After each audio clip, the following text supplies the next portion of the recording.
যিহেতু অপপ্ৰচাৰ চলি আছিলে সামাজিক মাধ্যমত 4 মে তাৰিখে ৰিজাল্ট ঘোষণা কৰিব বুলি, কিন্তু অসম উচ্চতৰ মাধ্যমিক শিক্ষা সংসদৰ চেয়াৰমেন ৰুক্ম গোহাঁই বৰুৱাই সংবাদ মাধ্যমত জনায় যে এই বৰ্ষৰ যি হায়াৰ ছেকেণ্ডেৰী পৰীক্ষাৰ ফলাফল সেয়া অহা কাইলৈ ঘোষণা কৰা নহয়, অৰ্থাৎ 4 মে তাৰিখে ঘোষণা কৰা নহয়। লগতে তেওঁ উল্লেখ কৰে যে এতিয়াও বহুখিনি কাম কৰিবৰ কাৰণে বাকী আছে, হয় কাম সম্পূৰ্ণ হোৱা দিশে আছে কিন্তু বহুখিনি কাম বাকী আছে বুলি তেওঁ সংবাদ মাধ্যমক জনায়। লগতে তেওঁ উল্লেখ কৰে যে যোৱা বৰ্ষৰ পৰীক্ষাৰ ৰিজাল্ট দিওঁতে অলপ পলম হৈছিল, কিন্তু এই বৰ্ষৰ ৰিজাল্ট তেওঁ সোনকালে দিবৰ কাৰণে চিন্তা কৰি আছে।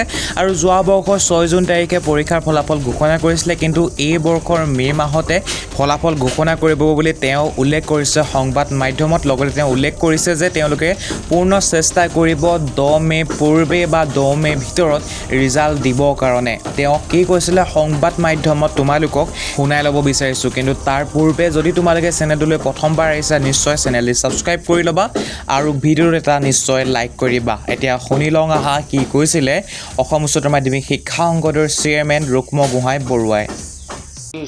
ছ'চিয়েল মিডিয়াত দেখিবলৈ পাইছোঁ এই নটিফিকেশ্যনখন সম্পূৰ্ণ ভুৱা আৰু মিছা। আমাৰ ৰিজাল্ট প্ৰচেছিং চলি আছে, প্ৰায় সম্পূৰ্ণ হোৱাৰ পথত।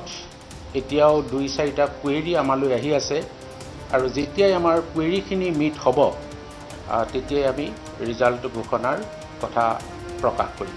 আমি ৰিজাল্ট সম্পৰ্কত যেতিয়ালৈকে সম্পূৰ্ণ ৰিজাল্ট প্ৰচেছিং হৈ নুঠে সঠিককৈ ক'বলৈ টান। শিক্ষামন্ত্ৰী মহোদয়ো সেইটো ক'বলৈ অসুবিধা হ'ব, মোৰ ক্ষেত্ৰতো অসুবিধা হ'ব। আমি এটা ধাৰণা কৰি কওঁ আৰু আমি এটা নিৰ্দিষ্ট সময় বান্ধি লওঁ। যোৱা বছৰ আমি 6 জুনৰ দিনা হায়াৰ ছেকেণ্ডেৰী ফাইনেল পৰীক্ষাৰ ৰিজাল্ট দিছিলোঁ আৰু এইবাৰ মই চেষ্টা কৰিছিলোঁ যাতে এমাহৰ আগতে মই ৰিজাল্টটো দিব পাৰোঁ আৰু সেইমতে ভাবিছোঁ 10 মে'ৰ ভিতৰত আমি ৰিজাল্ট ঘোষণা কৰিব পাৰিম। আৰু মই এইটো কথা কেতিয়াও নাভাবোঁ যে আমাৰ ৰিজাল্ট দেৰি হ'লে ডিগ্ৰীত এডমিশ্যনৰ কিবা অসুবিধা হ'ব। মই being the chairman alone I can't take any decision. সকলো ক্ষেত্ৰতে, কিছুমান ক্ষেত্ৰত মই ল'ব পাৰোঁ, কিন্তু এতিয়াও সিদ্ধান্ত লোৱা নাই। Let me discuss. কাৰণ ভুৱা বাতৰিয়ে মানুহৰ মাজত এটা বিভ্ৰান্তিৰ সৃষ্টি কৰে।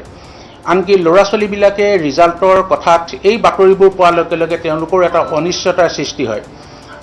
মই ভাবোঁ যদি কিবা আমি কেছ ফাইল কৰিব FIR ফাইল কৰিবলগীয়া হয় মই চিন্তা কৰিম। এতিয়ালৈকে কিন্তু মই সিদ্ধান্ত লোৱা নাই।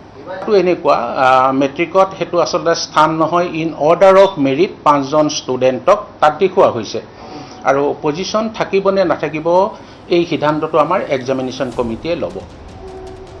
মই কৈছোঁ যে চেয়াৰমেনে সকলো কথা অকলে সিদ্ধান্ত ল'ব নোৱাৰে। আমাৰ প্ৰত্যেকটো কথাৰে বিভাগৰে কমিটি আছে আৰু আমাৰ এক্সামিনেশ্যন কমিটিয়ে যি সিদ্ধান্ত ল'ব it will be the final decision.